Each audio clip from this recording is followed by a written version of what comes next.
Hello. तो चलिए अपने सब लास्ट क्लास को आगे बढ़ाते हैं, है ना बाबू। लास्ट क्लास को अपने सब आगे बढ़ाते हैं।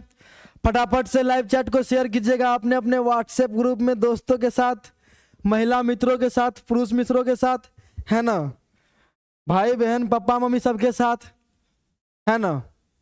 अपने सब लास्ट क्लास को आगे बढ़ाते हैं फटाफट से, फटाफट से लास्ट क्लास को अपने सब आगे बढ़ाते हैं।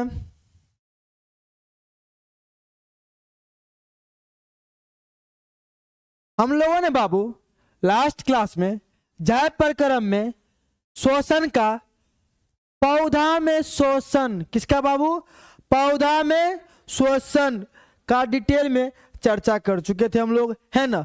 अब हम लोग जंतुओं में शोषण देखेंगे बाबू। क्या देखेंगे, जंतुओं में शोषण। जंतुओं में शोषण कैसे होता है नहीं होता है उसके बारे में हम लोग चर्चा करेंगे, है ना।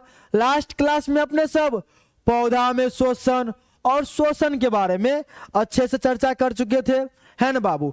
आज हम लोग जंतुओं में शोषण के बारे में चर्चा करेंगे। किसके बारे में बाबू, जंतुओं में शोषण। किसके बारे में, जंतुओं में शोषण। जंतुओं में शोषण कैसे होता है आज हम लोग उसके बारे में चर्चा करेंगे। ध्यान दीजिएगा बाबू, जंतुओं में शोषण एक महत्वपूर्ण जैविक प्रक्रिया है, एक महत्वपूर्ण ही जैविक प्रक्रिया है जिसके द्वारा वे ऊर्जा प्राप्त करते हैं और विभिन्न जंतुओं में उनके परिवेश और शारीरिक संरचना के आधार पर शोषण अलग अलग अंगों से होता है। मतलब कि बाबू जंतुओं में शोषण एक बहुत ही महत्वपूर्ण जैविक क्रिया है ना। हम अपने जंतुओं में शोषण जो है बाबू, जंतुओं में शोषण अनेक अनेक अंगों से लेते हैं, अनेक अनेक अंगों से लेते हैं, है ना बाबू। अनेक जंतु अनेक अंग से लेंगे।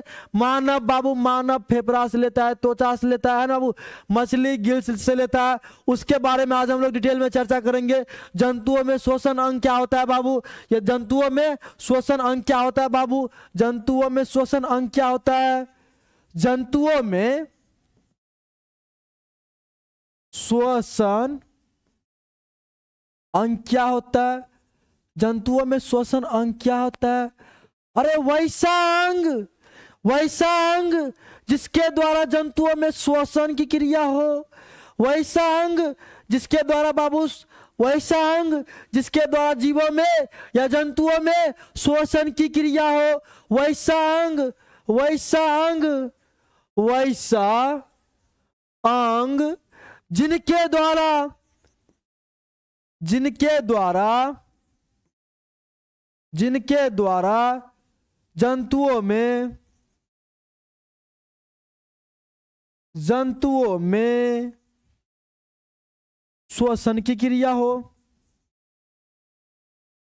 शोषण की क्रिया हो, उसे ही बाबू हम लोग जंतुओं में शोषण अंग कहेंगे। उसे ही क्या कहेंगे, जंतुओं में शोषण अंग। वैसा अंग जिनके द्वारा जंतुओं में शोषण की क्रिया हो, उसे ही हम क्या बोलेंगे बाबू, जंतुओं में शोषण अंग। क्या बोलेंगे बाबू, जंतुओं में शोषण अंग। जंतुओं में शोषण किस किस के द्वारा होता है ना। जंतुओं में शोषण किस किस के द्वारा होता है, आज के क्लास में उसी को हम अच्छे से और डिटेल में चर्चा करेंगे, है ना बाबू। पहला है त्वचा के द्वारा शोषण। पहला क्या है बाबू, त्वचा के द्वारा शोषण। कुछ जंतु अपनी नम और पतली त्वचा के माध्यम से गैसों का आदान प्रदान करती है। कुछ जंतु अपनी नम और पतली त्वचा के माध्यम से गैसों का आदान प्रदान करती है, जैसे कि केचुआ और बाबू मेढक। केचुआ और मेढक जब वह पानी में हो, जब केचुआ या मेढक बाबू, जब केचुआ या मेढक पानी में होगा बाबू, पानी में होगा, तो उसमें जो शोषण की क्रिया होता है वह त्वचा के द्वारा होता है बाबू। किसके द्वारा, त्वचा के द्वारा होता है। केचुआ या मेढक बाबू, केचुआ कोई किसानों का मित्र भी कहते हैं, है ना। केचुआ और मेढक दोनों का दोनों स्थल पे भी होता है बाबू। किस पे होता है, स्थल पे भी होता है। लेकिन जब वह पानी में होगा बाबू, जब वह पानी में होगा तब श्वसन की क्रिया किसके द्वारा होगा बाबू? त्वचन के द्वारा, त्वचा के द्वारा होगा। किसके द्वारा बाबू? त्वचा के द्वारा, है ना? इतना तक समझ में आ गया होगा, है ना बाबू? Hemanti Kumari, good evening sir. Good evening Hemanti ji, है ना? आगे बढ़ते हैं अपने सब, है ना बाबू?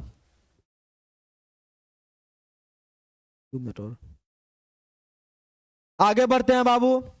आगे है बाबू श्वास नली या ट्रैकिया। श्वास नली को ही हम ट्रैकिया कहते हैं बाबू। श्वास नली को ही हम ट्रैकिया कहते हैं। आप लोग टिड्डा या तेलचट्टा या सांप के ऊपर में ऐसे ऐसे एक रचना देखे होंगे, ऊपर में ऐसे करके एक रचना देखे होंगे ऊपर में बाबू, ऊपर में, उसके ऊपर में, जीवों के ऊपर में, यही ट्रैकिया होता है, यही ट्रैकिया होता है।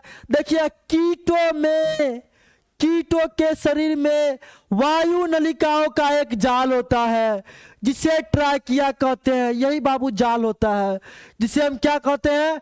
ट्रैकिया कहते हैं। यह सीधे हवा को ऊतकों तक पहुंचाता है। यह जो होता है बाबू श्वास नली जो होता है बाबू, ट्रैकिया जो होता है, ट्रैकिया टिड्डा में ट्रैकिया के द्वारा श्वसन होता है ना बाबू? तिलचट्टा में, जिसको हम लोग कॉकरोच बोलते हैं, तिलचट्टा में, है ना बाबू? अगला है मक्खी में, मच्छर में इत्यादि होगा बाबू। मच्छर में भी होगा, है ना बाबू? मच्छर में भी होगा ट्रैकिया के द्वारा ही श्वसन। मच्छर में ही होगा ट्रैकिया के द्वारा ही श्वसन, है ना बाबू? आगे बढ़ते हैं अपने सब। आगे है अपना गिल्स या क्लोम। गिल्स को हम क्लोम कहते हैं बाबू। गिल्स को हम क्लोम कहते हैं बाबू। इधर ध्यान दीजिएगा बाबू, इधर ध्यान दीजिएगा। रेंगने वाला जितना भी जीव होता है, रेप्टेलिया, उस सब में सबका सब बाबू श्वसन की क्रिया ट्रैकिया के द्वारा ही करता है। सबका सब श्वसन की क्रिया ट्रैकिया के द्वारा ही करता है। रेंगने वाला जितना भी जीव होता है ना बाबू, रेप्टेलिया जिसको बोलते हैं, सबका सब श्वसन की क्रिया किसके द्वारा करेगा बाबू? ट्रैकिया के द्वारा। अगला है अपना गिल्स या क्लोन। अगला क्या है बाबू? गिल्स या क्लोन।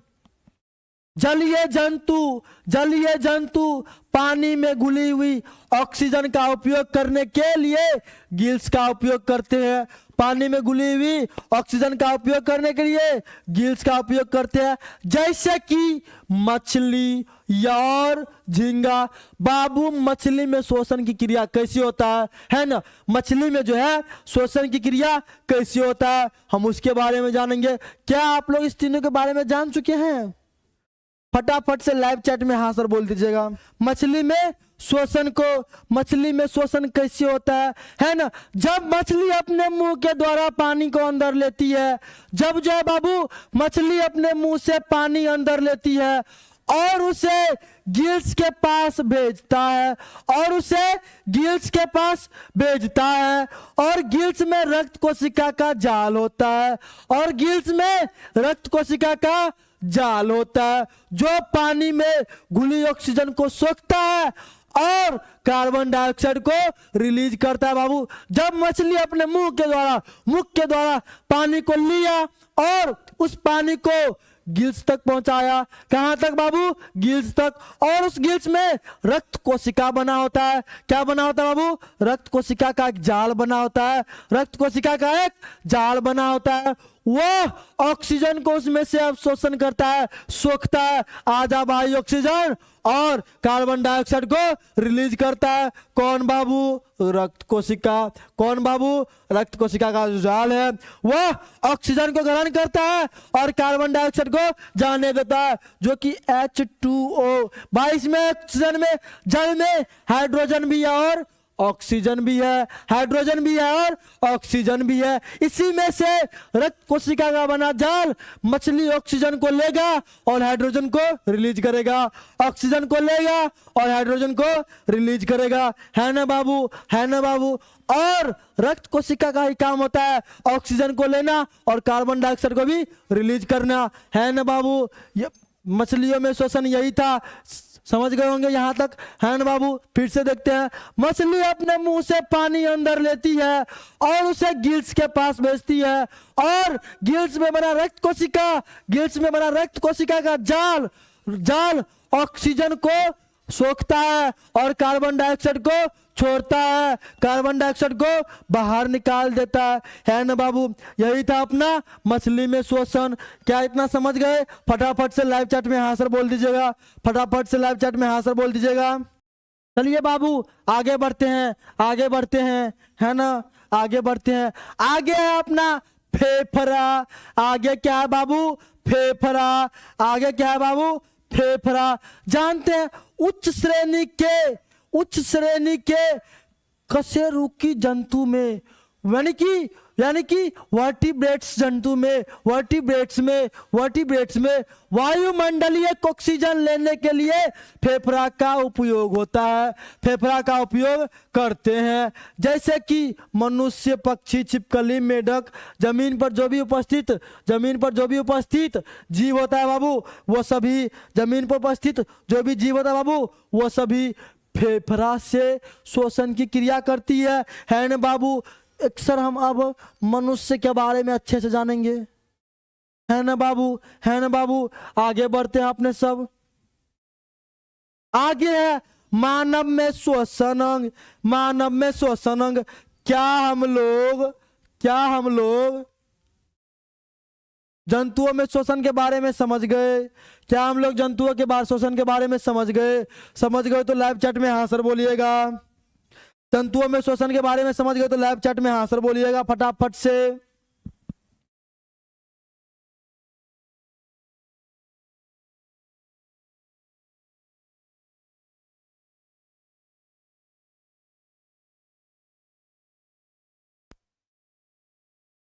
है ना बाबू। चलिए आगे बढ़ते हैं अपने सब, आगे बढ़ते हैं अपने सब।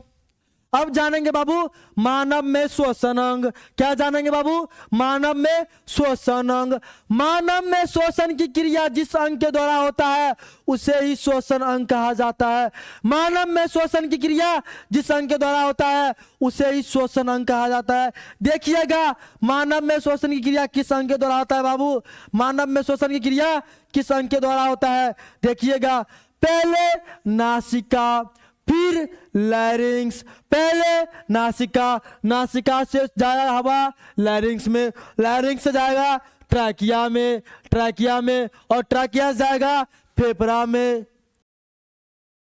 बाबू आगे बढ़ते अपने सब, आगे बढ़ते अपने सब, है ना बाबू, आगे बढ़ते अपने सब। नासिका छिद्र, यहाँ जो देखे बाबू, यहाँ जो देखे मानव में श्वसन किस अंग के द्वारा होता है? नासिका से लैरिंग्स, लैरिंग्स से ट्रैकिया, ट्रैकिया से फेफड़ा। पहले हम लोग नासिका के बारे में जानेंगे बाबू। किसके बारे में जानेंगे?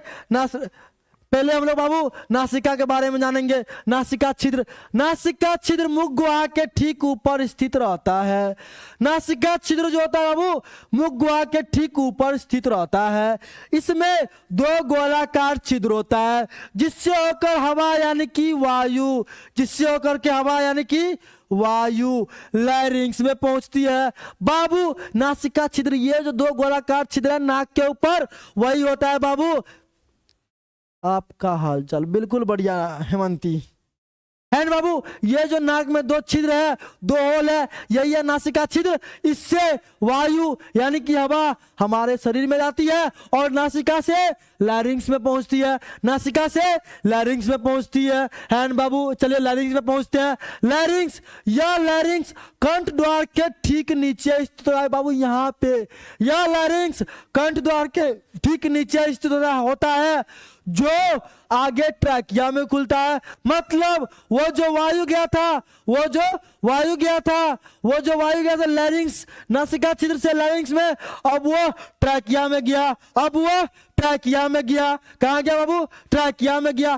फिर ट्रैकिया एक पाइप के समान संरचना होती है जिसका अगला भाग दो भागों में बंटकर बाहर फेफड़ा में खुलता है और वह ट्रैकिया जो है हवा को फेफड़ा में भेजता है। कहाँ बाबू? फेफड़ा में भेजता है, फेफड़ा में खुलता है ना बाबू। ध्यान दीजिएगा, ट्रैकिया के बारे में कुछ पॉइंट है, इस पॉइंट को ध्यान दीजिएगा। MCQ इससे आता है बाबू एग्जाम में, बोर्ड एग्जाम में। यह एक बेलनाकार पाइप जैसी संरचना होती है। कौन बाबू? ट्रैकिया। ट्रैकिया जो एक बेलनाकार पाइप जैसी संरचना होती है, जिसका लंबाई और व्यास, इसका औसत लंबाई लगभग 11 सेंटीमीटर, लंबाई 11 सेंटीमीटर और व्यास लगभग 18 mm। या नहीं तो आप कहीं कहीं पे देखे होंगे, कहीं कहीं पे देखे होंगे, कहीं कहीं पे देखे होंगे 16 mm, कहीं कहीं पे देखे होंगे 16 mm इसका व्यास और 18 mm भी होता है ना बाबू? है ना बाबू? अगला पॉइंट है, ट्रैकिया की दीवार में सी आकार के अपूर्ण वलय पाए जाते हैं। ये उपास्थिति, ये बाबू उपास्थिति के बने होते हैं, ये बाबू उपास्थिति के बने होते हैं। ट्रैकिया के दीवार में जो बाबू, ट्रैकिया का दीवार में सी आकार का अपूर्ण वलय पाया जाता है, सी आकार का अपूर्ण वलय पाया जाता है, जो उपास्थिति का बना होता है। बाबू किसका बना होता है? उपास्थिति का बना होता है। क्या बाबू? अपूर्ण वलय, जो किसके आकार का होता है? अंग्रेजी अक्षर के सी के आकार का। किसके आकार का बाबू? अंग्रेजी अक्षर के सी के आकार का बना होता है ना बाबू? आगे बढ़ते हैं अपने सब। बाबू ध्यान दीजिएगा, आज अपने सब जो है, आज अपने सब जंतुओं में श्वसन अंग और इसके बाद मनुष्यों में श्वसन के बारे में चर्चा किए है ना बाबू? कल के क्लास में अपने सब ग्लाइकोलाइसिस क्या होता है उसके बारे में जानेंगे। श्वसन की क्रिया पूर्ण रूप से अच्छे से जानेंगे। किण्वन कैसे होता है, हमारे शरीर में थकान से दर्द क्यों होता है, हम उन सब के बारे में जानेंगे। और बाबू ध्यान दीजिएगा, और ध्यान दीजिएगा, अभी तक जो है हम लोग